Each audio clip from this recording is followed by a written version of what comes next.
High, আজকে আমি দেখাবো দেশি জবা গাছের পটিং। এক সপ্তাহ এনে ফেলে রাখার পর দেখুন তলায় কি সুন্দর রুট গজিয়ে গেছে। এটা হচ্ছে মাটি, তার 30% বালি আর কোকোপিট, 30% গোবর সার। আর এইটা হচ্ছে হাড় গুঁড়ো আর শিংকুচি। এবারে মাটির মধ্যে আমি দিয়ে দেবো গোবর সার, তার সাথে আমি দিয়ে দেবো বালি আর কম্পোস্টের মিশ্রণটা। এর মধ্যে কিছুটা নিম খোলও মেশানো আছে যাতে পোকামাকড় না লাগে। এরপরে আমি দিয়ে দেবো এই যে শিংকুচি, আর তারপরে হাড় গুঁড়ো।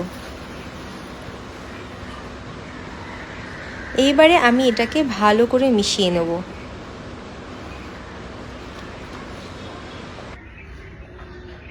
এবার মিশ্রণটা রেডি হয়ে গেছে। এবার টবের মধ্যে আমরা গাছটাকে লাগিয়ে নেব। গাছটা লাগানোর সময় লক্ষ্য রাখবো যে টবটা পুরোপুরি ভর্তি না হয়, 1-2 ইঞ্চি যাতে খালি থাকে, মিনিমাম 2 ইঞ্চি, যাতে ফের গোড়া খোঁচাতে, জল দিতে, সার দিতে সুবিধা হয়। এটাই হচ্ছে গাছের জন্য হেলদি। এইবার ব্যাস, আমাদের পটিং কমপ্লিট।